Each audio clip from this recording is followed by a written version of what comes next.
You think poverty means hunger. In the Imperium, it means your cattle. Joran Vale hauled waste in the lower hive until entire blocks started going silent. Sealed doors. No explanation. When he broke into one, he found thousands of corpses left to rot. The Imperium didn't just forget about them, it locked them in and walked away. What do you do when survival itself becomes a crime? I learned what it meant to be expendable on the day I turned 16.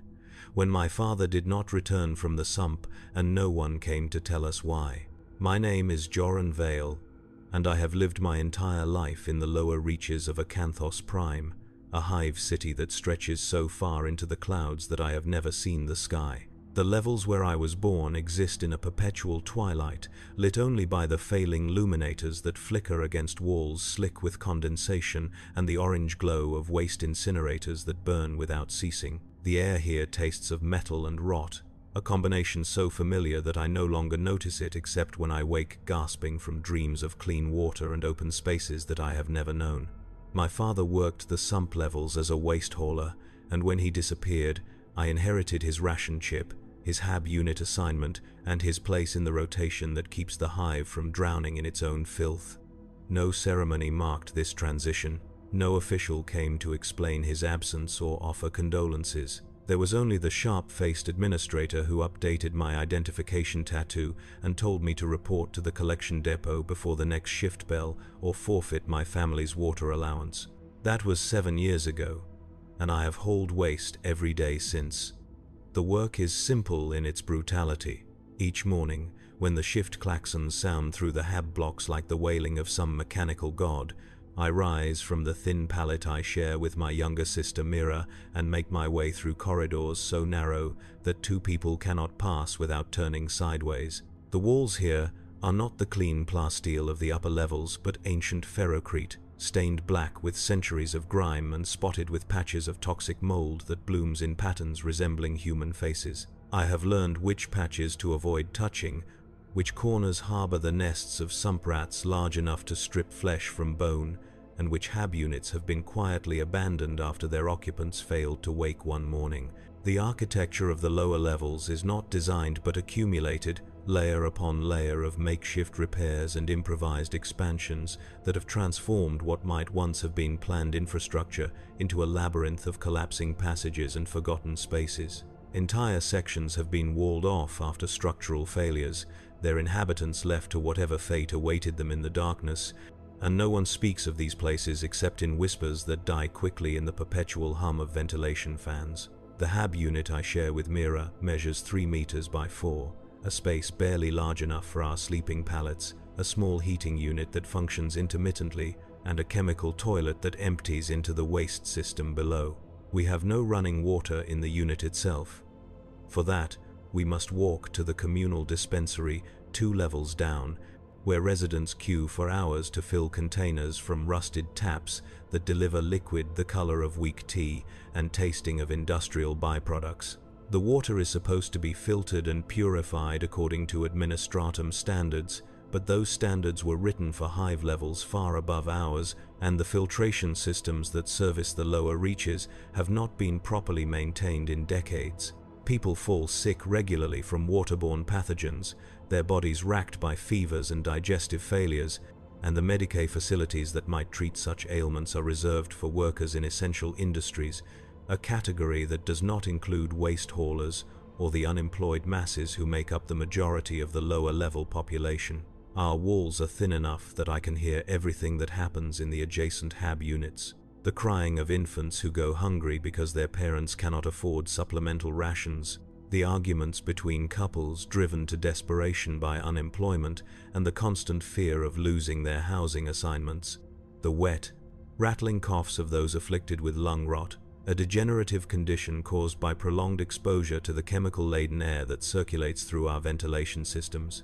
Sometimes I hear sounds that I cannot identify, mechanical whirring or scraping that seems to come from within the walls themselves, and I wonder if servitors move through hidden passages, performing maintenance tasks that no human would survive, or if the sounds are simply the settling of ancient infrastructure stressed beyond its design tolerances.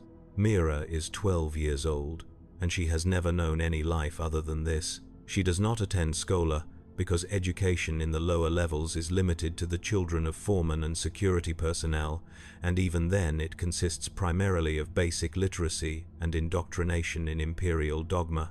She spends her days in the hab unit or roaming the corridors with other children, scavenging for anything that might be sold or traded for extra food. She is small for her age, her growth stunted by malnutrition, and her skin has the pale, almost translucent quality that comes from never seeing natural sunlight.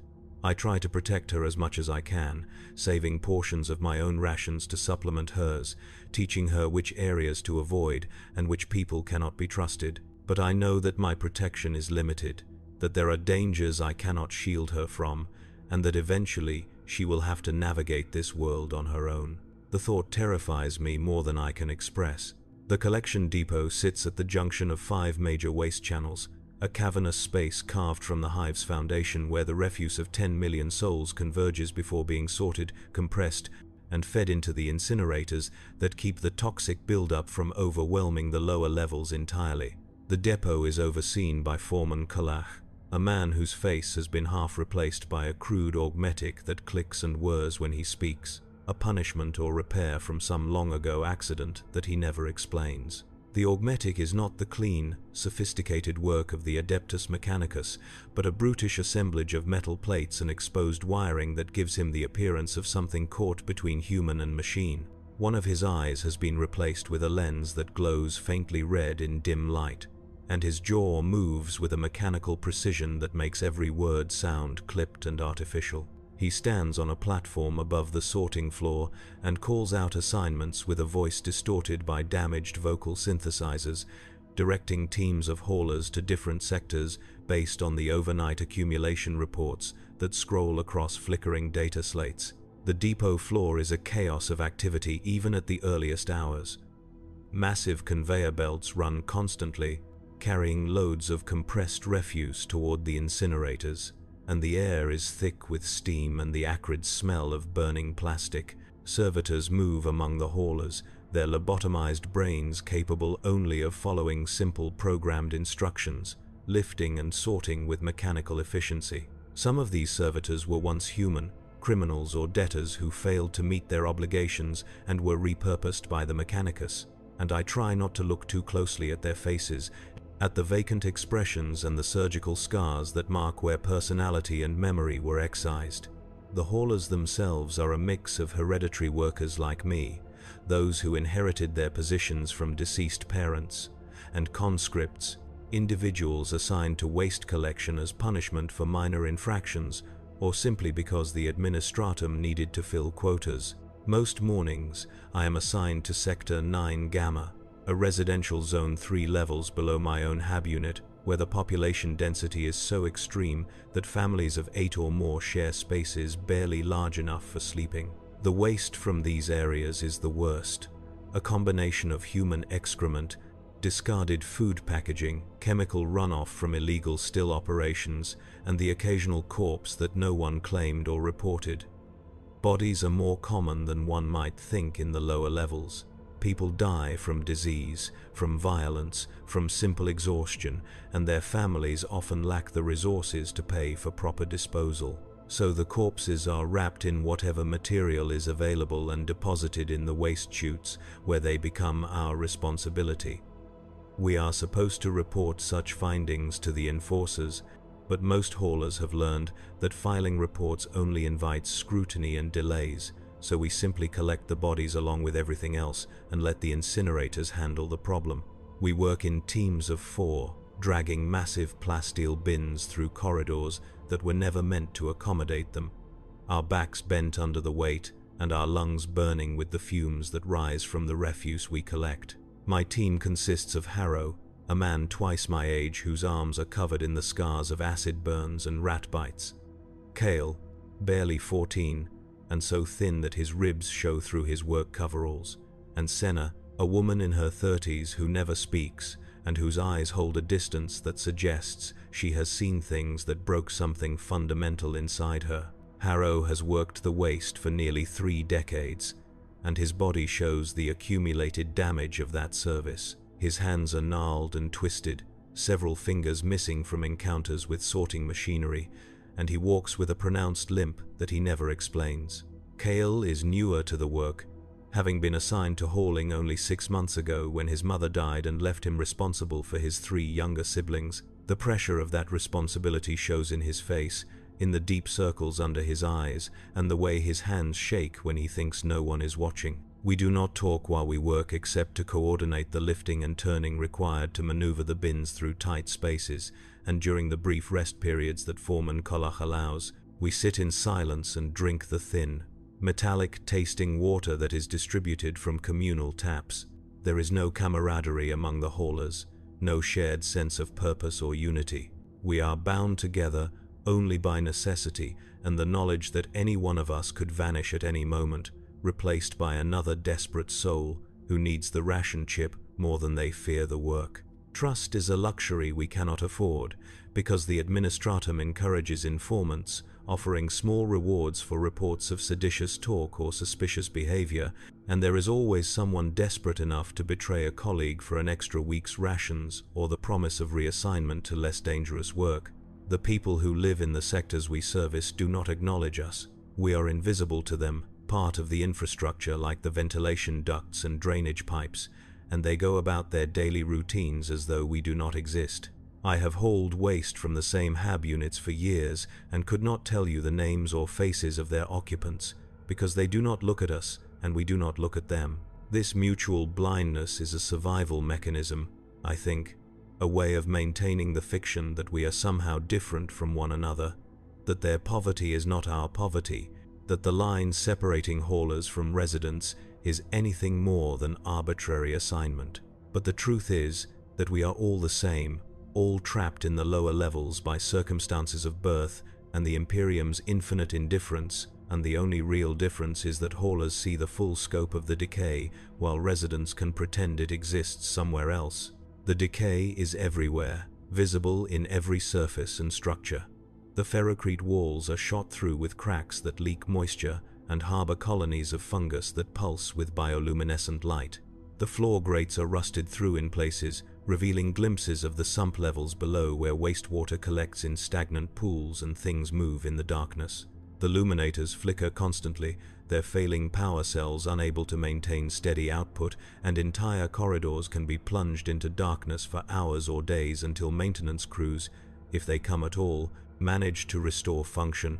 The ventilation systems rattle and wheeze, pushing air that smells of industrial solvents and human waste, and in some sections, the air is so toxic that haulers must wear rebreathers salvaged from dead workers or purchased at exorbitant prices from black market traders who operate in the shadowed alcoves between residential blocks.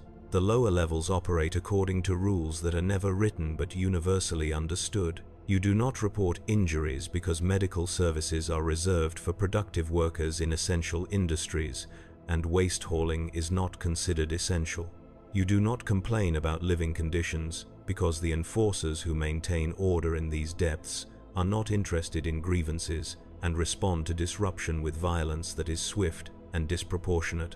You do not form organizations or attempt collective action because the administratum views such activities as sedition, and the punishment for sedition is immediate execution followed by the forfeiture of your family's ration privileges. You do not ask questions about the people who disappear, the HAB units that are suddenly sealed, or the work crews that are sometimes conscripted without explanation and never seen again. And above all, you do not speak against the Imperium, because even in these forgotten depths, there are always those who listen and report in exchange for small favors, extra rations, or the promise of transfer to a higher level that never materializes.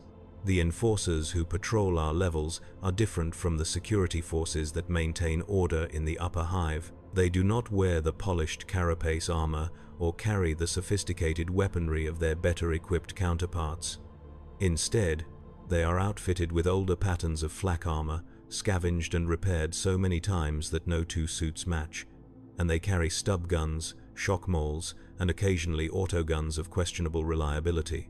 Many of them are recruited from the lower levels themselves, individuals who proved useful as informants or demonstrated a willingness to brutalize their neighbors in exchange for better living conditions and exemption from the labor rotations.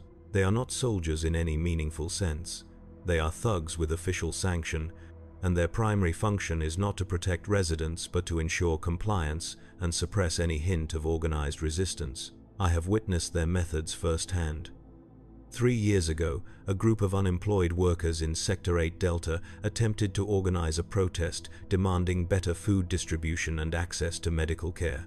They were not revolutionaries or heretics, simply desperate people who had watched their children starve and decided that they could no longer remain silent. The protest lasted less than an hour before the enforcers arrived in force, supported by combat servitors equipped with riot suppression weapons. The enforcers opened fire without warning, cutting down protesters with disciplined volleys of autogun fire, and the servitors moved through the crowd methodically, crushing anyone who tried to flee with massive power fists. The killing continued until the corridor was carpeted with bodies, and then the enforcers dragged the corpses to the nearest waste chute and disposed of them as though they were garbage. No investigation followed. No one was held accountable. The official record, such as it was, simply noted that a minor disturbance had been resolved and order restored. The message was clear. We exist only at the sufferance of powers that do not care whether we live or die. I have lived by these rules my entire life, and they have kept me alive. I have kept my head down, performed my work without complaint, avoided drawing attention from authorities or neighbors who might inform on me. I have accepted the daily humiliations and indignities as the price of survival, telling myself that endurance is its own form of victory, that simply continuing to exist in the face of such overwhelming pressure is a kind of resistance. But recently, I have begun to question whether survival without dignity is worth the cost, whether the preservation of biological function in the absence of meaning constitutes life in any sense that matters. The question haunts me during the long hours of hauling, when my body moves automatically and my mind is free to wander. But 3 weeks ago, something changed. It began with a smell, subtle at first, beneath the usual stench of waste and chemical decay. I noticed it while hauling from a hab block in the deepest section of Sector 9 Gamma, a building so old that its original designation had been worn away and replaced with crude gang markings. The building was one of the oldest structures in this sector, dating back to the hive's earliest expansion phases, and its architecture reflected the brutal functionality of that era. The corridors were barely 2 meters high, forcing taller residents to stoop, and the walls were raw ferrocrete with no covering or decoration. Moisture seeped constantly from cracks in the ceiling, collecting in puddles that harbored mosquito larvae and other parasites, and the air was so saturated with humidity that breathing felt like drowning. The smell was organic and sweet, like fruit left to ferment, but with an underlying note of corruption that made my stomach clench. I mentioned it to Harrow, who only shrugged and said that someone had probably died and not been discovered yet, a common enough occurrence that it barely merited comment. But as we worked through the block, hauling refuse from the central collection chutes, I noticed that entire floors were dark, their luminators extinguished or removed, and the usual sounds of habitation were absent. No voices filtered through the thin walls, no footsteps echoed in the stairwells, no crying of children or arguments between neighbors. The silence was complete, and it felt wrong in a way I could not articulate. In the lower levels, silence is rare.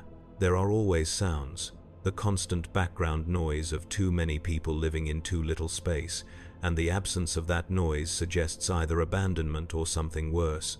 When I mentioned this to Foreman Kullach, he told me to focus on my work and not waste time on speculation. His augmetic eye focused on me with unnerving intensity, and his mechanical jaw clicked as he spoke, and I understood that the topic was not open for discussion. I nodded and returned to my hauling, but the unease remained, a knot in my chest that tightened with each passing hour. The next day, we were reassigned. Sector 9 Gamma was removed from the collection rotation without explanation, and our team was sent instead to Sector 12 Beta, a residential zone on the periphery of the waste processing district. The reassignment was unusual enough to draw murmurs from the other haulers, but no one questioned it directly. We had learned long ago that questions were dangerous, that the safest response to irregularity was acceptance and silence. But I could not stop thinking about the silent hab block, about the smell that had permeated its corridors, about the way the darkness had seemed to press against my vision like something alive and hungry. That night, lying on my pallet while Mira slept beside me, I asked her if she had heard anything about Sector 9 Gamma, whether any of the residents in our building had family or connections there. She looked at me with eyes too old for her 12 years and told me that asking questions like that was how people ended up on the enforcer lists, and that I should be grateful for the work I had and not invite trouble. Her voice was quiet but firm, and I recognized in it the same resignation that I heard from every resident of the lower levels, the acceptance that this was simply how things were, and that resistance or inquiry would only bring suffering. She was right, of course. But the unease remained, growing stronger with each passing day. Over the following days, I began to notice patterns that I had previously ignored or attributed to the normal chaos of life in the lower levels. Certain sectors would be removed from the collection rotation with increasing frequency, always the deepest and most densely populated areas, and always without official explanation. The haulers who had worked those sectors would be reassigned, or, in some cases, would simply fail to report for their shifts, their absence noted only by the appearance of new workers who asked no questions about their predecessors. When I tried to inquire about what had happened to these missing haulers, I was met with blank stares or hurried denials, as though even acknowledging their existence was dangerous. The population of the lower levels seemed to be contracting, not through the usual attrition of disease and starvation, but through something more deliberate and coordinated. Entire hab blocks would go dark, their power cut and their entrances sealed with heavy plasteel barriers marked with imperial aquillas and warnings about structural instability. And yet, the buildings themselves showed no signs of collapse, no visible damage that would justify their abandonment. The seals were clean and professional, the kind of work performed by specialized engineering crews rather than emergency response teams, and the warnings posted on the barriers cited vague concerns about load-bearing capacity and foundation integrity without providing specific details or timelines for repairs. I began to listen more carefully to the conversations around me, the whispered exchanges between haulers during rest periods, and the rumors that circulated through the communal water stations. What I heard was fragmentary and contradictory, filtered through layers of fear and speculation, but a picture began to emerge. The administratum, it was said, had determined that certain sections of the lower levels were no longer viable, that the cost of maintaining them exceeded their productive value, and that the population needed to be consolidated to more efficient areas. The word consolidation was used frequently, spoken with a mix of dread and dark humor, and no one seemed entirely certain what it meant in practical terms. Some said that residents were being relocated to labor camps in the underhive, sent to work the toxic refineries and mining operations that sustain the hive's industry. Others claimed that the sealed hab blocks were simply being left to die, their inhabitants trapped inside until starvation or disease claimed them, a form of disposal that required no resources and left no witnesses. And a few, speaking in voices barely above a whisper, suggested something worse, that the sealed sectors were being used for purposes that no one dared to name, that the Imperium had uses for human bodies that did not require them to be alive, that servitor production or worse awaited those who disappeared into the darkness. I did not know what to believe, but I knew that the fear was real. I could see it in the faces of my fellow haulers, in the way they avoided certain topics and changed subjects when enforcers passed nearby. I could feel it in the tension that had settled over the lower levels like a fog, making every interaction fraught with suspicion and every silence pregnant with unspoken dread. People moved through their routines with mechanical precision, avoiding eye contact and speaking only when necessary, and the communal spaces that had once hosted quiet conversations and small gestures of solidarity now stood empty, except for those who had no choice but to use them. The fear grew heavier with each passing day, a physical weight that pressed down on my chest and made breathing difficult. It was Kale who first spoke openly about the vanishings. We were hauling from Sector 12 Beta, working through a hab block that reeked of chemical fires and human waste, when he suddenly stopped and leaned against the wall, his breath coming in short gasps. I thought at first that he was simply exhausted, that the work had finally exceeded his young body's capacity. But when I approached him, I saw that he was crying. Tears streaked through the grime on his face, leaving clean tracks, and his hands trembled as he pressed them against the ferrocrete. I asked him what was wrong, keeping my voice low so that Harrow and Senna would not hear, and he told me that his older brother had lived in Sector 9 Gamma, in the same hab block where I had smelled the sweetness of decay. His brother had been a machinist, employed in one of the small workshops that repaired servitors and maintained the ventilation systems that kept the lower levels habitable. He had been reliable and careful, the kind of person who followed every rule and never drew attention, who paid his tithes on time and kept his identification tattoo clean and legible. He had 3 children and a wife who worked in the textile mills on level 47, and he had been saving for years to afford medical treatment for his youngest daughter, who had been born with a respiratory defect that made breathing painful and labored. Cale described his brother as the most responsible person he knew, someone who took care of his family and his obligations with equal seriousness, and then one day he had simply stopped coming home. Cale had gone to the enforcers to report him missing, as was required by Administratum Protocol, and they had told him that his brother had been transferred to another sector for reassignment, that no further information was available, and that continued inquiries would be noted in Cale's file. The threat was implicit but unmistakable. To ask more questions would be to invite scrutiny, and scrutiny in the lower levels often led to conscription, detention, or worse. So Cale had stopped asking, but he had not stopped wondering, and the not knowing was eating him alive.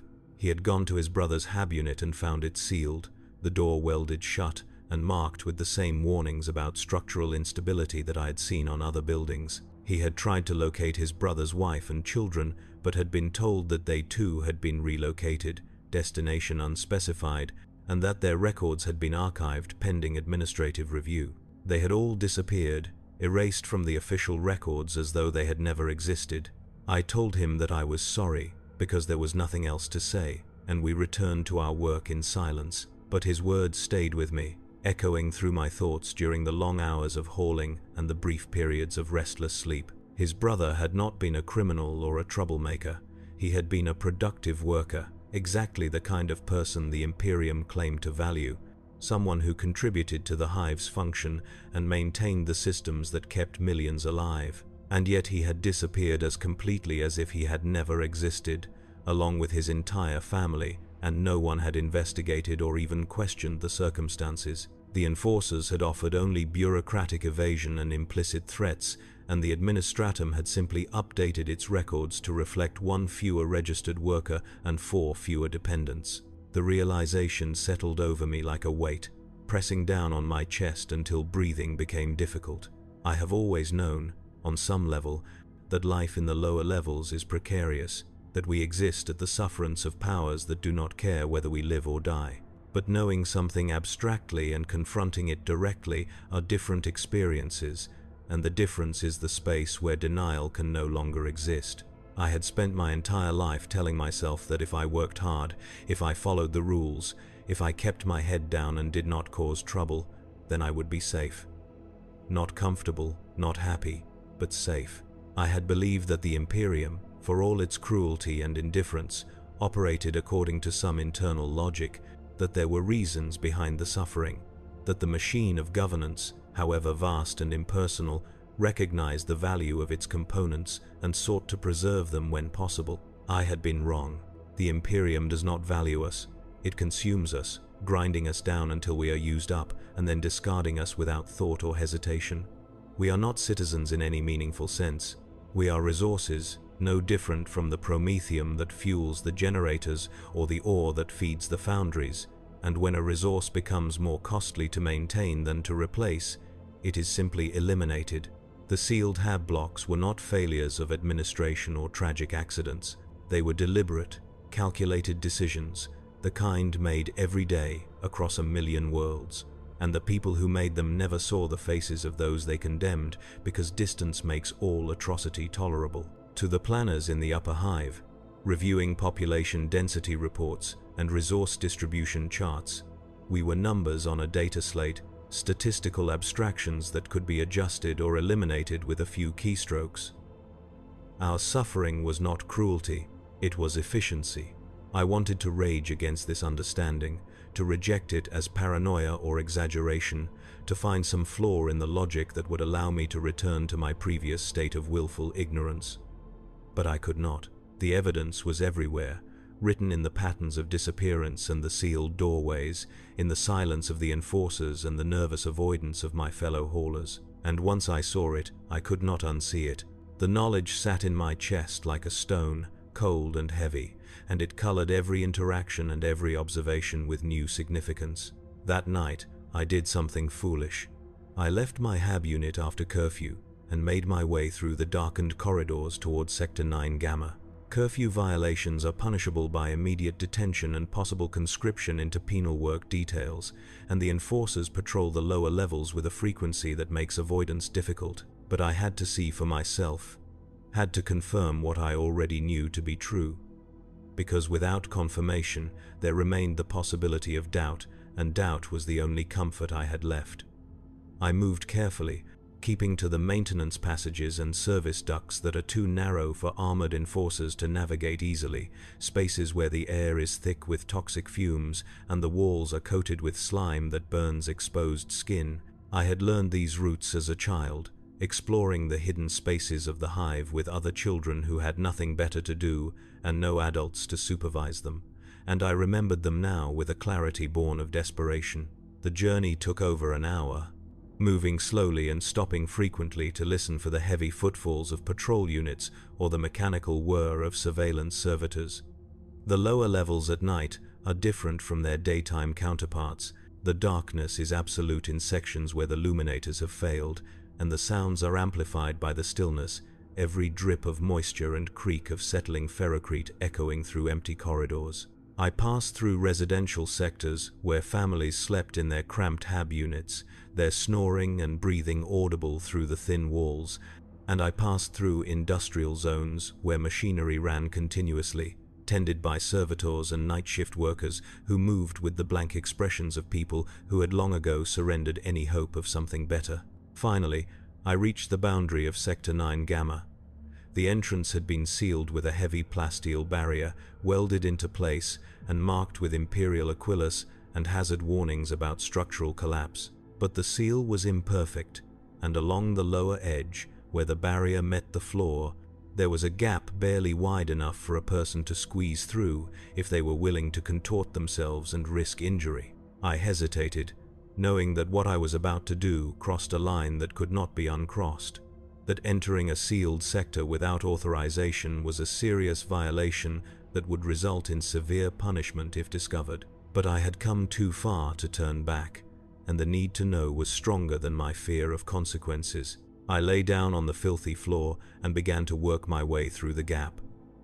The metal scraped against my back and chest, tearing through my coveralls and drawing blood from my skin, and for a moment I thought I would become stuck, trapped in a space too small to move forward or backward. The panic that seized me was absolute, a primal terror of being buried alive or crushed slowly by the weight of the hive pressing down from above. But then I was through, pulling myself into the darkness beyond the seal, and I stood in the abandoned sector with my heart hammering against my ribs and my breath coming in short gasps. The smell hit me immediately, so strong that I gagged and pressed my arm over my nose and mouth.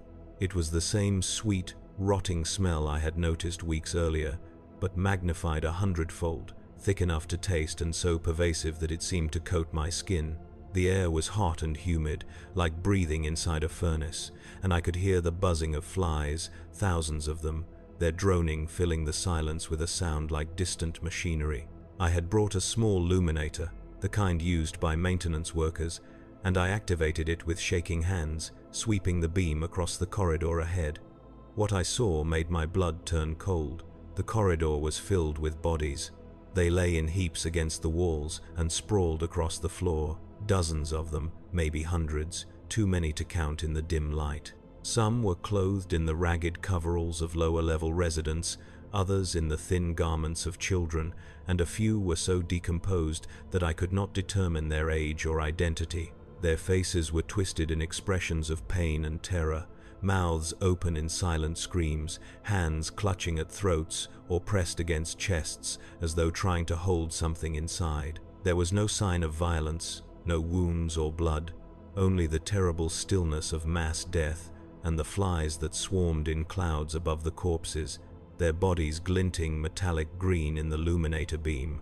The bodies were in various stages of decomposition, some still recognizably human, others reduced to bloated, discolored masses that barely resembled their original forms. The heat and humidity had accelerated the process, turning the corridor into a charnel house where flesh rotted and liquefied, pooling on the floor in dark puddles that reflected my luminator beam with an oily sheen. I could see children among the dead, their small bodies crumpled in corners or clutched in the arms of adults who had tried to protect them in their final moments. I could see elderly people who had died sitting upright, their backs against the walls, as though they had simply given up and waited for the end to come. And I could see the younger adults, the workers and haulers and fabricators who should have been in their prime, their bodies testimony to the fact that strength and health offered no protection when the Imperium decided you were expendable. I do not know how long I stood there, frozen by horror and disbelief. Time seemed to distort, stretching and compressing until minutes felt like hours, and I could no longer trust my own perceptions. The luminator beam trembled as my hands shook, casting wild shadows across the walls, and I realized that I was looking at the remains of an entire community, people who had been sealed inside their homes and left to die. There was no mystery about what had happened. The plasteel barrier had been installed to prevent escape, and then the air circulation had been cut, suffocating everyone inside, or perhaps releasing some toxic gas that killed quickly and left no visible marks. It was efficient and cost-effective, requiring minimal resources and leaving no survivors to tell their stories or demand justice. I wanted to look away, to flee back through the gap and pretend that I had never seen this, but I could not move. My body would not obey me, locked in place by a horror so complete that it overwhelmed my survival instincts. And then, from somewhere deeper in the sector, I heard a sound that broke the spell and sent terror flooding through my veins. It was a scraping, rhythmic, and deliberate, like metal dragging across stone. The sound grew louder, echoing through the silent corridors, and I finally broke free of my paralysis and ran. I did not think about what I was fleeing from or whether it was human or something worse. I only ran, sprinting through the darkness with the luminator clutched in one hand and my breath tearing through my throat, my feet splashing through the puddles of decomposition fluid and my shoulder scraping against walls when I took corners too quickly. Behind me, the scraping sound continued, maintaining its steady rhythm, neither accelerating nor slowing, and I had the terrible sense that whatever was making it did not need to hurry, that it knew I was trapped and that escape was only a temporary illusion. I reached the gap in the seal and threw myself through it with such force that I felt something in my shoulder tear, the pain sharp and immediate but insignificant compared to the need to get out. I pulled myself through and scrambled to my feet, not stopping to assess my injuries, and ran through the corridors toward my hab unit.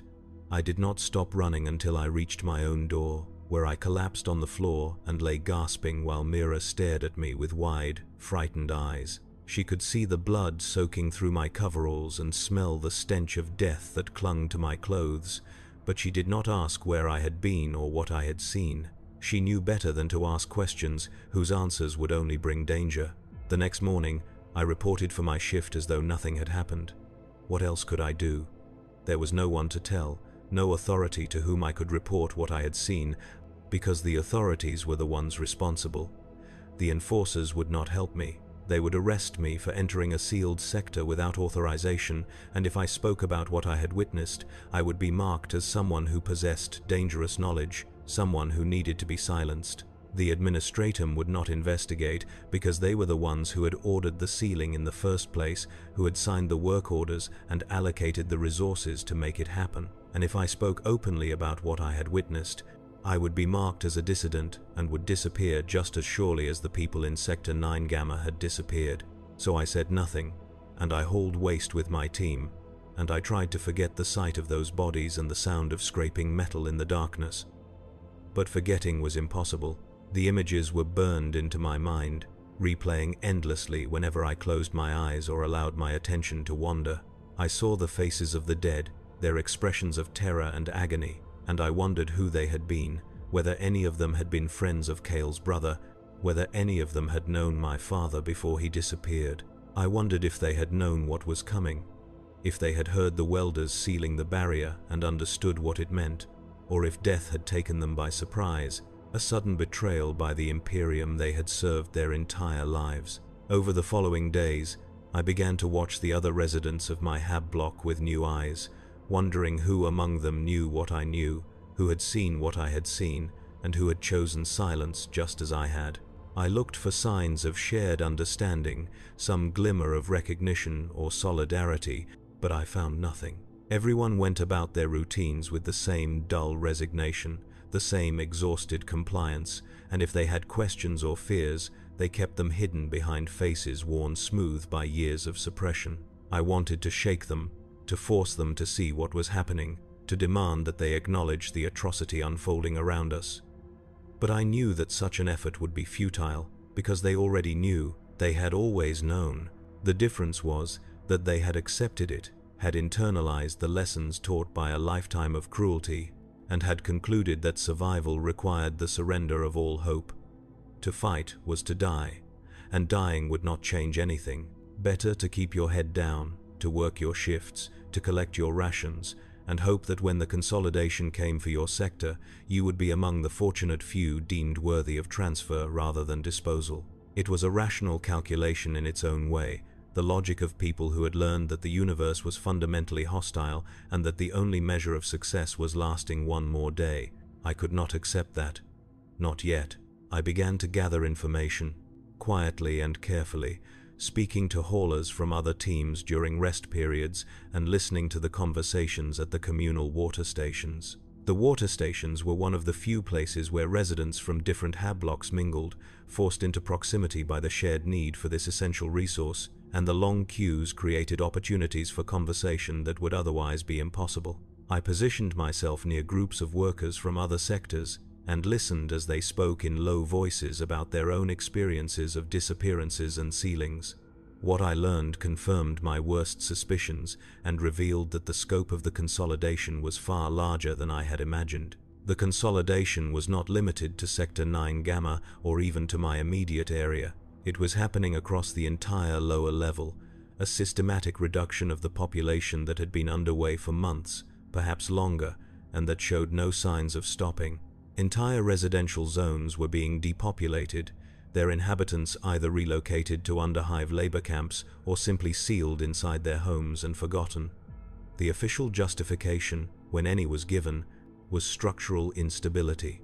The claim that the ancient ferrocrete foundations could no longer support the weight of habitation and that evacuation was necessary for safety. But the evacuations were not evacuations at all. They were purges, carefully planned and ruthlessly executed, designed to reduce the burden on the hive's infrastructure by eliminating those deemed least essential, and we, the residents of the lower levels, were the least essential of all. The Imperium measures value in productivity, and by that measure, we produce almost nothing. We are not soldiers or fabricators, not administrators or tech priests, not merchants or artisans. We haul waste and maintain the systems that keep the hive functioning, work that is necessary but easily replaced, and our existence consumes resources that could be allocated elsewhere. From the perspective of some distant planner, reviewing population density reports and resource distribution charts, the decision to reduce our numbers is not cruel. It is simply logical, a necessary optimization, the kind of choice that must be made when governing an empire that spans 1,000,000 worlds and encompasses trillions of souls. The individual suffering caused by such decisions is irrelevant because individuals, in the calculus of the Imperium, do not matter. Only the machine matters, the vast, grinding engine of governance and war that perpetuates itself across centuries, and we are simply grist for that machine, fed into its mechanisms and ground down until nothing remains. This understanding did not bring me peace. It brought only rage, a burning anger that sat in my chest like molten metal, searing everything it touched. But rage alone accomplishes nothing. It can motivate action, but without direction or strategy, it simply consumes the person who feels it, burning them up from the inside until nothing remains but ash and bitterness. I needed to channel the rage into something productive, to find some way of striking back at the system that had condemned us to this existence.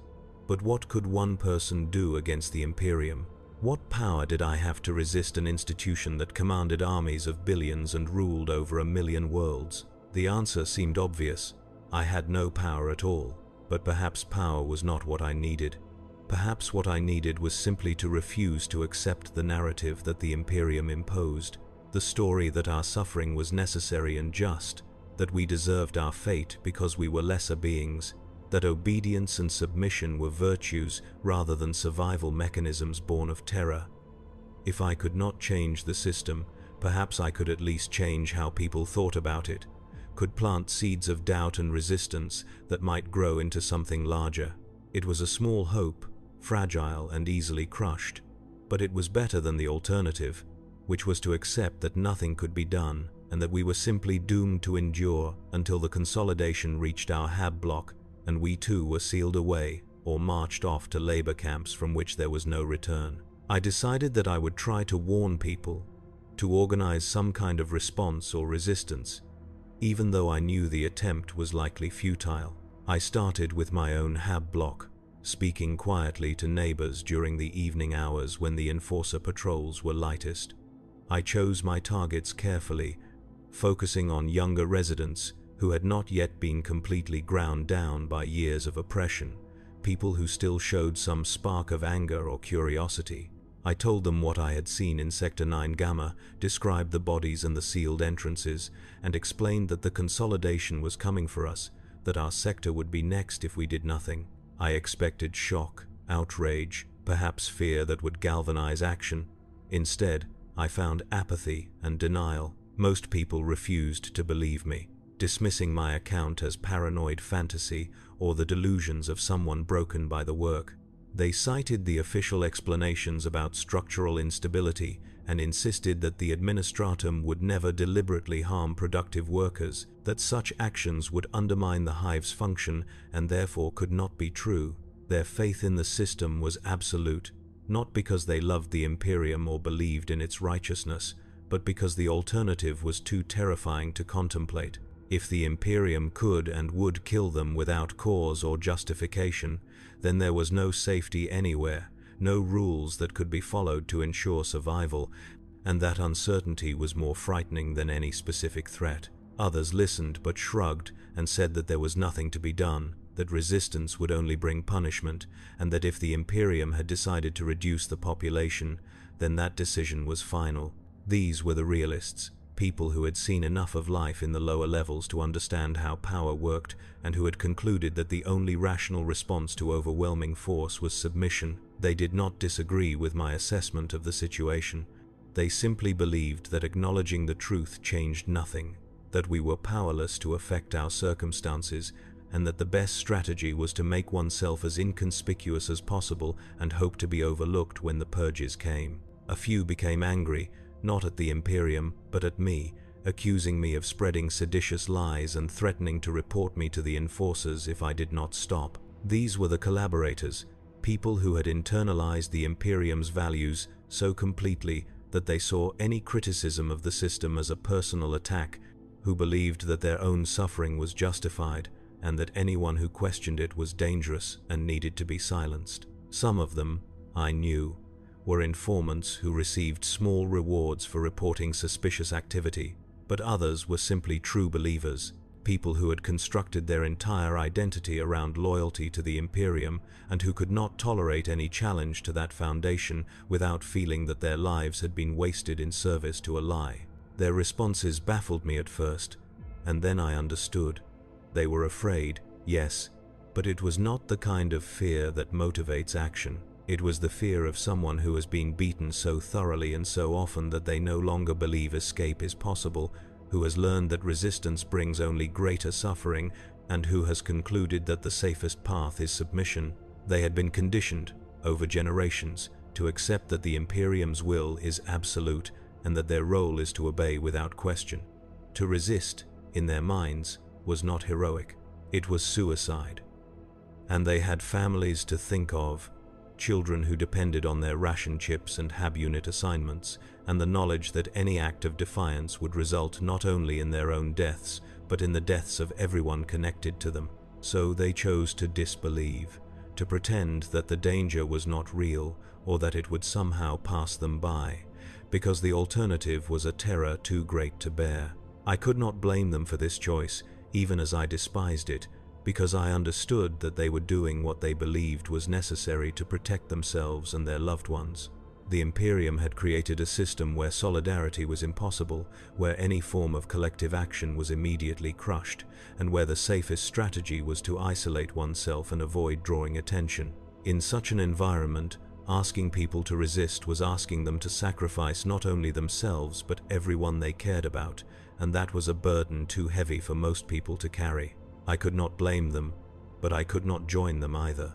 My efforts to organize met with similar resistance across the HAB block, and after a week of trying, I realized that I was accomplishing nothing except drawing attention to myself. The enforcers had begun to patrol our corridors more frequently, and I noticed that certain neighbors no longer made eye contact with me, a sure sign that someone had reported my activities. My name had likely been added to one of the lists that the enforcers maintained, databases of potentially problematic individuals who required monitoring. Once on such a list, removal was nearly impossible, and the consequences ranged from increased scrutiny to outright conscription into penal work details.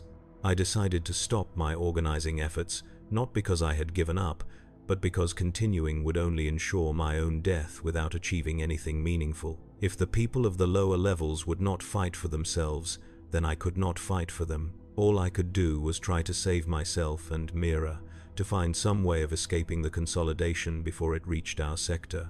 But how does one escape the lower levels of a hive city when every exit is monitored and every movement tracked? The upper levels were sealed off by security checkpoints that required proper identification and authorization, and anyone attempting to pass without the correct credentials would be arrested immediately. The Underhive offered no refuge, only toxic wastes and lawless gangs that preyed on anyone foolish enough to venture into their territory. And the sump levels below, even that were a death sentence, flooded with chemical runoff and inhabited by things that had adapted to the poison until they became poison themselves. The answer, I realized with growing despair, was that one does not escape. The lower levels are not a prison because they have walls and guards, though they have those too. They are a prison because leaving requires resources that the residents do not possess, because every potential exit is controlled by authorities who have no interest in allowing movement, and because the alternative destinations are often worse than the place one is fleeing. We are trapped not by physical barriers but by economics and geography, by the simple fact that we have nowhere else to go and no means of getting there even if we did. One only chooses the manner of one's ending. The consolidation reached our sector 2 weeks later. It began with an announcement broadcast through the HAB block Vox system, a crackling, distorted voice that instructed all residents to report to the Central Assembly area for mandatory processing. The announcement provided no explanation, no details about what processing entailed, only the assurance that compliance was required and failure to comply would result in immediate sanction. The Vox message repeated every hour throughout the day, and each time it played, I felt the knot in my stomach tighten. I knew what was coming. I had seen it in Sector 9 Gamma, and I understood that the announcement was simply a formality, a way of maintaining the fiction that the Imperium followed proper procedure even as it prepared to dispose of us. That evening, enforcers arrived in force. They came in squads of 10, armored in the black carapace plates that marked them as security specialists, carrying shock mauls and autoguns and wearing helmets with mirrored visors that concealed their faces. They moved through the HAB block systematically, sealing exits and establishing checkpoints at every intersection, and their presence transformed the building from a place of quiet desperation into a prison. Residents who tried to leave were turned back, sometimes with violence, and those who questioned the enforcers were struck down without warning, their bodies left in the corridors as examples. The message was clear and unambiguous. We were to comply, or we were to die, and the choice was ours to make.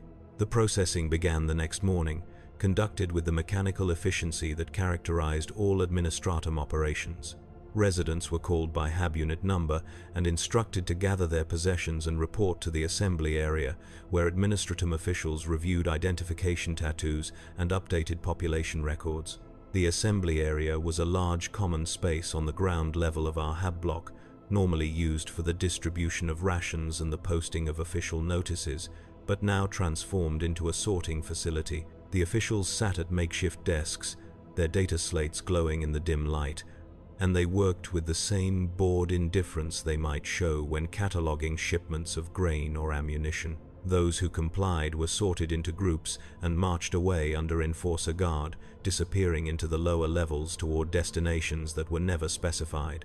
I watched from my HAB unit window as families were separated, children torn from parents, elderly residents dragged away when they could not walk quickly enough.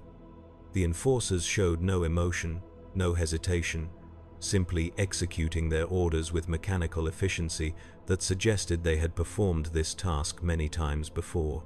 Some residents tried to resist, clinging to family members or refusing to move, and these individuals were beaten until they complied or became unconscious, at which point they were carried away on stretchers operated by servitors. The servitors moved through the assembly area like automatons, their dead eyes staring at nothing, their augmetic limbs performing their programmed functions with perfect precision. Some of them had once been human, I realized, looking at the surgical scars and the patches of preserved flesh visible beneath their mechanical components. Perhaps some of them had even been residents of this very HAB block, people who had been processed in previous consolidations and repurposed into the tools that now facilitated the processing of others. The thought was nauseating, a reminder that even death offered no escape from service to the Imperium, that our bodies would be used and reused until they literally fell apart. When our HAB unit number was called, Mira looked at me with eyes that held no hope, only a terrible resignation.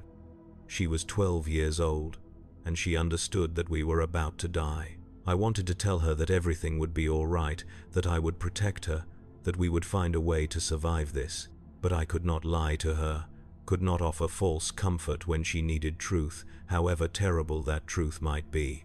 So instead, I took her hand and led her toward the assembly area, moving slowly through corridors that had become unfamiliar, transformed by fear and the presence of armed men into something alien and hostile.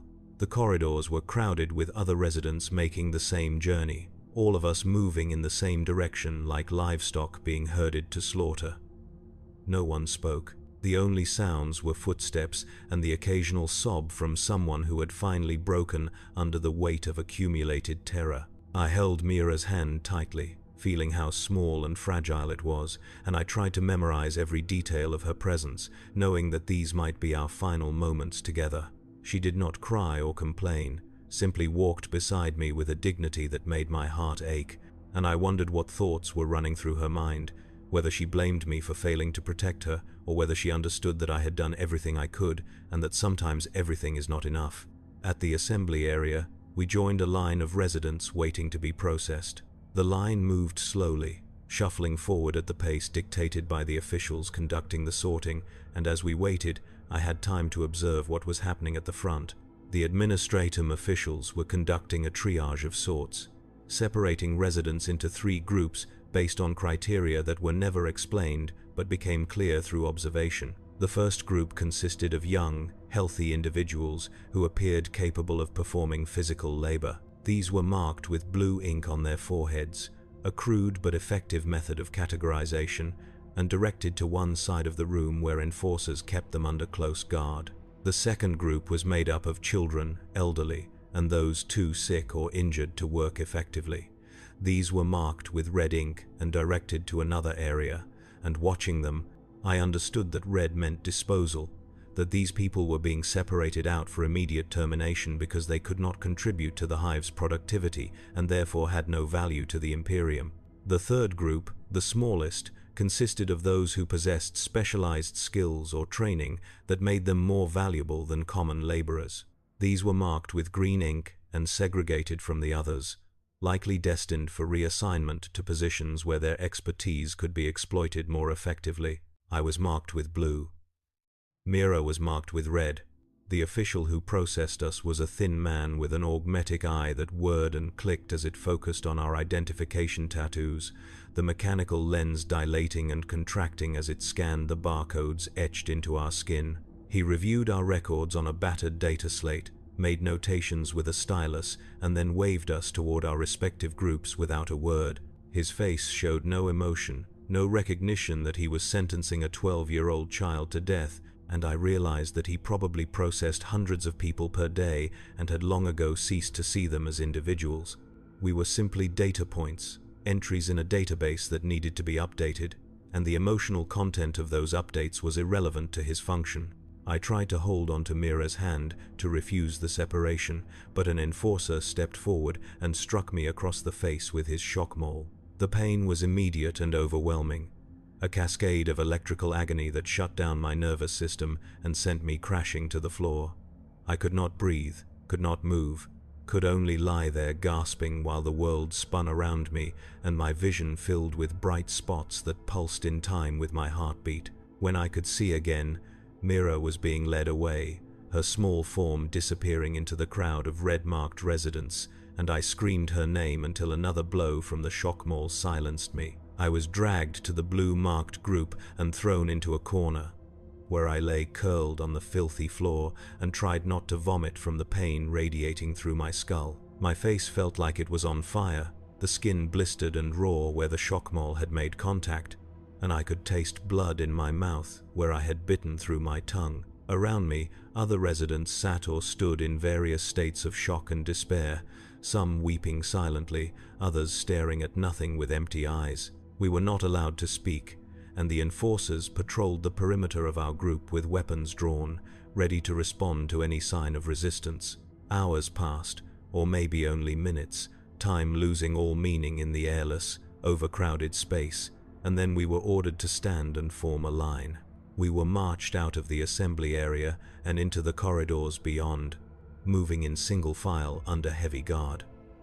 No one told us where we were going, and no one asked. We descended through levels I had never seen, passing through checkpoints manned by heavily armed security teams, and traversing passages carved from raw stone rather than ferrocrete. The architecture changed as we descended, becoming more primitive and industrial, with exposed pipes and cables running along the walls and floors that were simply bare rock worn smooth by centuries of foot traffic. The air grew hotter and more oppressive with each level we descended, and the walls began to glow with a dull red heat that suggested proximity to the hive's geothermal core. The sound of machinery grew louder, a constant grinding and hammering that vibrated through the floor and made my teeth ache.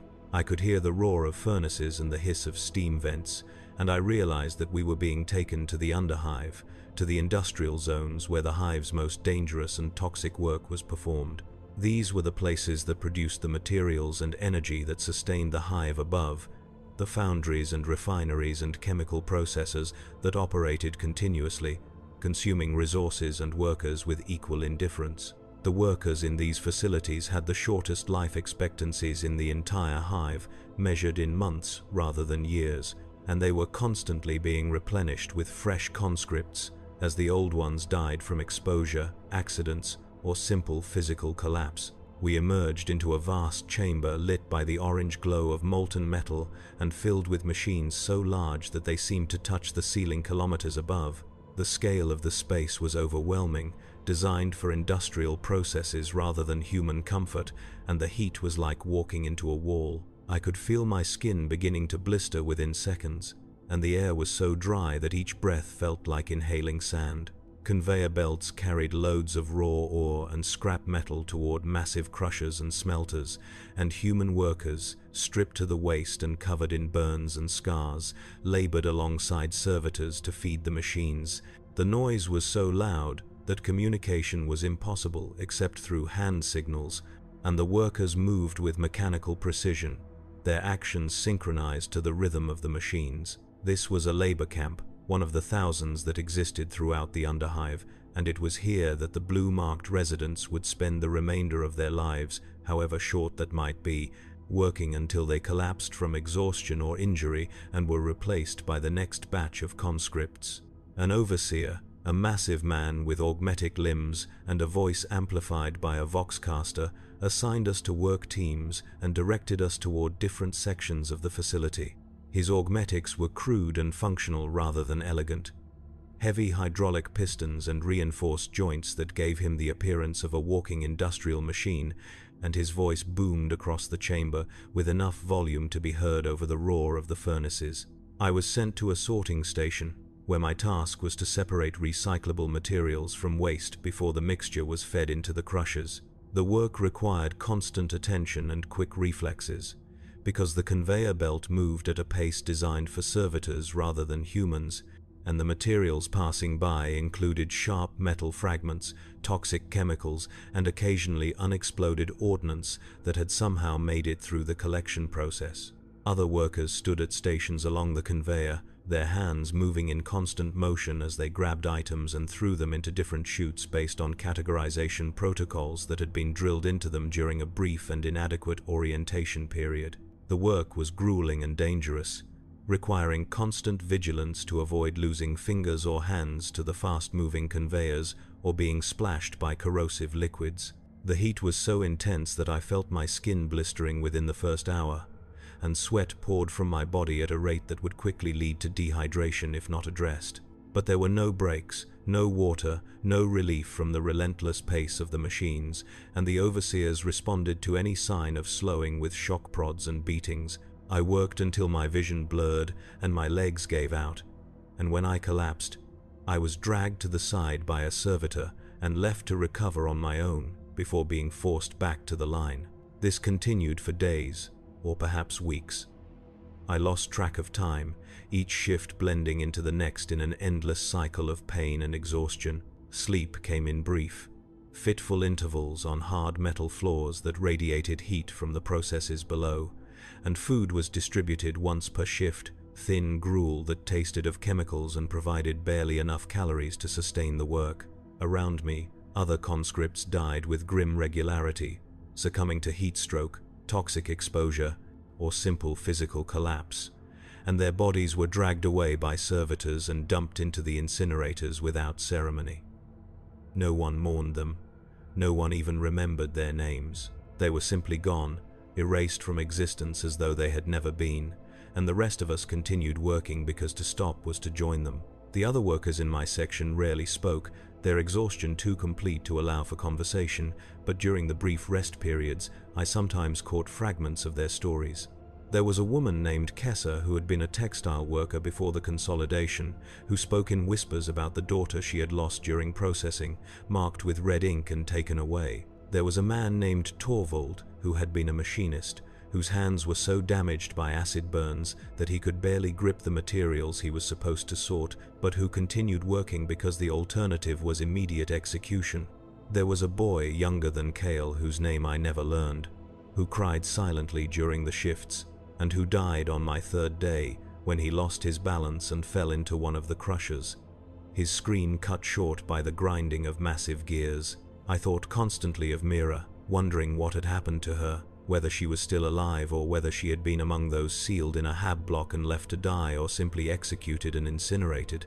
The uncertainty was worse than knowing would have been, because it left room for hope, and hope in such circumstances is a form of torture.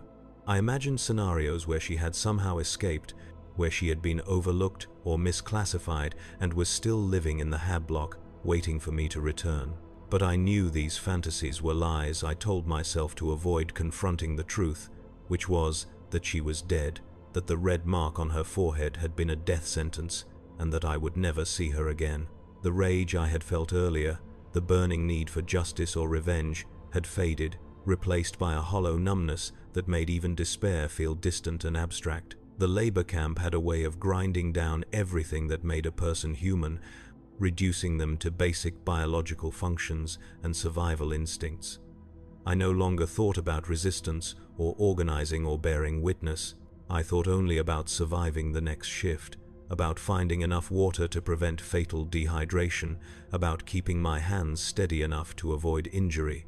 I had become what the Imperium wanted me to be, a tool, unthinking and obedient, existing only to serve the machine until I was used up and discarded. But then something unexpected happened that pierced through the numbness and reminded me that I was still capable of feeling. A riot broke out in the northern section of the facility. A spontaneous uprising triggered when an overseer executed a worker for refusing an order. I did not witness the initial incident, but I heard about it from other workers during a shift change, passed along in whispers despite the prohibition on conversation. The executed worker had been a young man named Deneth, who had collapsed from heat exhaustion and been unable to return to his station. The overseer had ordered him to get up and continue working, and when Deneth could not comply, the overseer had simply shot him in the head with a stub pistol and ordered servitors to remove the body. But something about this particular execution had been different. Perhaps it was the casual nature of the killing, performed without even the pretense of justification or due process. Perhaps it was simply that Deneth had been well liked by his fellow workers, known for sharing his meager food rations with those who were struggling. Whatever the reason, the other workers in his section had responded not with the usual resignation but with fury. They had attacked the overseer, overwhelming him through sheer numbers and beating him to death with pieces of scrap metal before the enforcers could respond. From there, the violence had spread, workers seizing weapons from fallen guards and attacking the machinery that had consumed so many of their comrades. The riot raged for hours, filling the chamber with screams and the sound of autogun fire. I watched from my sorting station as bodies fell from the upper gantries and machines were set ablaze, the flames casting wild shadows across the walls and adding to the infernal atmosphere. The workers fought with desperate courage, using improvised weapons and their own bodies as shields, and for a brief moment it seemed as though they might actually succeed in taking control of the facility. But the Imperium's response was inevitable and overwhelming. Enforcer reinforcements arrived in force, supported by combat servitors and armed with flamers and heavy stubbers, and they methodically crushed the uprising with tactics honed through centuries of suppressing rebellion. The workers had no training, no coordination, no supply lines or strategic objectives. They had only rage and the desire to strike back at their oppressors, and that was not enough. Within a day, the uprising was over, the survivors rounded up and executed in full view of the remaining workers as a lesson in the consequences of defiance. The executions were conducted publicly and methodically, the condemned lined up against a wall and shot one at a time while the rest of us were forced to watch. The enforcers made no speeches, offered no justifications, simply carried out their orders with mechanical efficiency until all the rebels were dead and their bodies had been fed into the incinerators. But for a brief moment, watching those desperate people fight back against their oppressors, I had remembered what it felt like to believe that resistance was possible, that the Imperium's power was not absolute, and that even in the face of overwhelming force, human beings could choose to stand rather than submit. The memory of that feeling sustained me through the days that followed, a small ember of defiance that had not been completely extinguished by the labor camp's grinding routine. I began to think, slowly and carefully, about what I might do, what small act of resistance might be possible even in this place where all agency had been stripped away. I could not escape the labor camp. The facility was sealed and heavily guarded, and even if I somehow made it past the enforcers, I would simply die in the toxic wastes of the underhive, where the air itself was poison, and the gangs that controlled the territory showed no mercy to outsiders. I could not save Mira.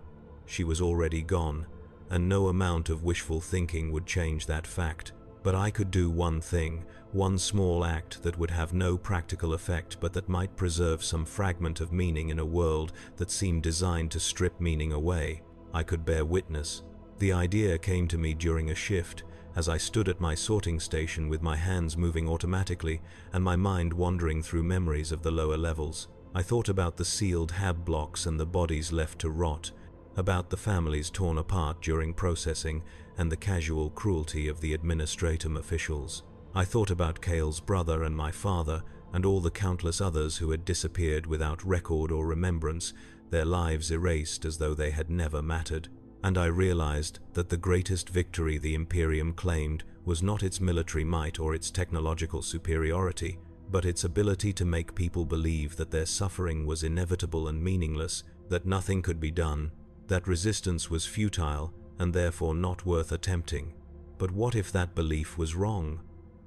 What if the very act of remembering, of refusing to forget, was itself a form of resistance? What if bearing witness to the atrocities, even when that witness could not prevent them or bring justice to the perpetrators, was still valuable because it denied the Imperium's narrative of inevitability and affirmed that the victims had mattered, that their lives had possessed value, even if that value was not recognized by the systems that destroyed them? I began to tell stories to the other conscripts during the brief rest periods, speaking quietly to avoid attracting the overseer's attention. I told them about the lower levels, about the communities that had existed there and the people who had lived and died in obscurity. I told them about Sector 9 Gamma and the bodies I had seen, about the consolidation and the systematic elimination of those deemed expendable. I told them about Mira and my father and Cale's brother, giving names and faces to the abstract numbers that the Imperium used to justify its atrocities. And I asked them to remember, to hold these stories in their minds and pass them on to others, so that even when we were gone, some record of our existence would remain. Some refused to listen, too broken or too afraid to engage with anything that might bring punishment. The labor camp had destroyed their capacity for anything beyond immediate survival, and they viewed my storytelling as a dangerous indulgence that might draw unwanted attention from the overseers. But others listened, and a few even began to share their own stories, speaking of the homes they had lost and the loved ones they would never see again. These stories were fragmentary and often incoherent, shaped by exhaustion and trauma. But they were precious because they represented the last evidence that these people had been more than numbers in a database, that they had possessed identities and relationships and hopes before the Imperium ground them down to raw material. The stories spread through the facility, passed from one conscript to another in whispers and fragments during shift changes and rest periods. They became a kind of resistance, a refusal to let the Imperium's narrative go unchallenged, a assertion that the victims of the consolidation had mattered and that their erasure was not inevitable or justified, but was instead a crime that demanded acknowledgement. It was not much. It changed nothing about our circumstances, did not slow the machines or reduce the suffering or bring back the dead. But it was something, and in a place where nothing seemed possible, even the smallest act of defiance carried meaning. I do not know how long I survived in the labor camp. Time became meaningless, measured only by shifts and rations and the slow deterioration of my body. My hands grew twisted with scar tissue, the skin hardened and cracked from repeated burns and cuts, and several of my fingers had lost sensation entirely. My lungs filled with toxic particulates, making each breath a struggle, and I developed a persistent cough that produced black phlegm flecked with blood. My mind began to fray at the edges, reality blurring into hallucination during the worst moments, and I sometimes lost track of whether I was at my sorting station or back in the lower levels or somewhere else entirely. I knew that I was dying, that the work was killing me by degrees, and that soon I would collapse and be dragged to the incinerators like so many others. But I was not afraid. I had come to understand that death, in the context of the Imperium, was not the worst fate. The worst fate was to live without meaning, to be reduced to a function, to forget that one had ever been human. Death would be a release, an end to suffering, and perhaps in whatever came after, if anything came after, I would be reunited with Mira and my father and all the others who had been taken from me. One day, during a shift, an overseer approached me and ordered me to follow him. I obeyed, too exhausted to question or resist, and he led me through the facility to a section I had never seen before, a clean, well-lit corridor that seemed to belong to a different world entirely. We entered a small room where an administratum official sat behind a desk, reviewing data on a holo screen that projected columns of numbers and symbols I did not understand. The official looked up as I entered, his expression one of mild irritation, and gestured for me to stand before him. He consulted his data slate, verified my identification tattoo with a handheld scanner, and then informed me that I had been selected for transfer to a new assignment. He did not specify what the assignment was or where it would take me, only that I was to report to a transport dock within the hour, and that failure to comply would result in immediate termination. His tone suggested that he did not particularly care which option I chose, that both outcomes were equally acceptable from his perspective, and I understood that I was simply being moved from one form of exploitation to another. I was too tired to feel anything, not hope or fear or even curiosity. I simply nodded and allowed myself to be escorted from the room by an enforcer who gripped my arm with enough force to leave bruises. The transport dock was located at the edge of the facility, a vast platform where heavy cargo lifters descended from the upper levels to collect materials and deliver supplies. The lifters were enormous industrial vehicles, capable of carrying hundreds of tons, and they arrived and departed with mechanical regularity, serviced by crews of workers and servitors who moved with practiced efficiency. I was placed in a group of 20 conscripts, all of whom looked as broken and worn as I felt, and we were loaded into the back of a transport container with no explanation. The container was a simple metal box with no windows or ventilation, and once we were inside, the doors were sealed, plunging us into darkness. We sat in the darkness, pressed against one another in the cramped space, and waited. No one spoke. What was there to say? We were being moved from one place of suffering to another, and speculation about our destination seemed pointless when we had no power to affect it. Then we felt the lurch of movement as the lifter began to ascend, rising through the levels of the hive with a speed that made my stomach drop and my ears pop from the changing pressure. We rose for what seemed like hours, the temperature gradually cooling and the air becoming less toxic, and I allowed myself to imagine, just for a moment, that we were being returned to the lower levels, that some mistake had been made, and we were being released. But when the container opened, we were not in the lower levels. We were in a processing facility, a clinical white space filled with medical servitors and robed figures I recognized as members of the Adeptus Mechanicus. The air was cool and clean, filtered through systems that removed all contaminants, and the lighting was bright and steady, so different from the hellish environment of the labor camp that it took my eyes several minutes to adjust. We were lined up against a wall and examined by servitors equipped with medical scanners, their mechanical appendages moving across our bodies with impersonal efficiency, and then we were separated into smaller groups based on criteria that were never explained. I was placed in a group of 5, and we were led into a surgical chamber where restraints were bolted to metal tables. The chamber was spotlessly clean, the walls lined with cabinets containing surgical instruments and chemical vials, and the air smelled of disinfectant and machine oil. Only then, seeing the tools and the tech priests preparing their equipment, did I understand what the new assignment was. We were being converted into servitors, our minds wiped and our bodies augmented with mechanical components, transformed from humans into tools that would serve the Imperium until our biological components failed entirely. The realization brought a clarity I had not felt in weeks, and with it came a strange sense of peace. This was the final stage, the endpoint of the journey that had begun when my father disappeared and I inherited his ration chip. I had been reduced, step by step, from a person with hopes and dreams to a laborer, from a laborer to a conscript, and now from a conscript to raw material for the Imperium's machines. It was fitting, in a way, that the process would end here, with the erasure of everything that had made me human, because it reflected the truth that I had learned over these long, terrible months. The Imperium does not value humanity. It consumes it, grinding it down into components that can be used and reused until nothing recognizable remains. But as the tech priests prepared their instruments and the servitors moved to secure me to the table, I spoke.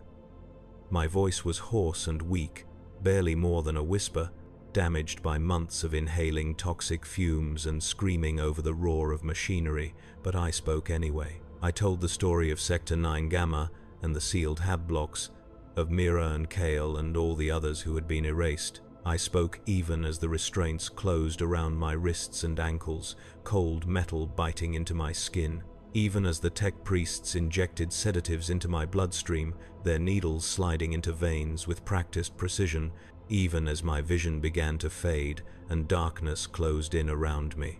I spoke because it was the last thing I could do, the final act of resistance available to me, and because I needed to believe that someone, somewhere, might hear and remember. I do not know if anyone listened. The tech priests showed no reaction, continuing their work with mechanical efficiency, and the servitors, being incapable of independent thought, simply executed their programmed functions. But I spoke the words anyway, releasing them into the universe in the hope that they might survive even if I did not, that somewhere in the vast machinery of the Imperium there might be someone who would hear and understand, and perhaps be changed by the knowledge. I do not know if the words made any difference at all, but I spoke them anyway, because silence would have been a greater defeat than death, because bearing witness was the only power I had left, and because I refused to let the Imperium have the final word on what my life and the lives of those I loved had meant. The darkness swallowed me, cold and absolute, and I felt the cold metal of the surgical instruments against my skin, sharp edges preparing to cut and reshape and transform. I thought of Mira's face, the way she had looked at me during those final moments before we were separated, her eyes holding a resignation that no child should ever have to feel. I thought of the sky I had never seen, wondering what color it was and whether the air above the hive was really clean, or whether that too was a lie told to make the suffering of the lower levels seem bearable. I thought that perhaps, in some other life, in some other galaxy, people like us might have been allowed to simply exist, to live and love and grow old without the constant fear of being consumed by the systems that claim to protect us. And then I thought nothing at all, my consciousness dissolving into the chemical haze of the sedatives, my identity fragmenting and scattering like ash in the wind, until all that remained was the biological machine that the Imperium would repurpose for its endless wars and its eternal hunger for resources, both human and material.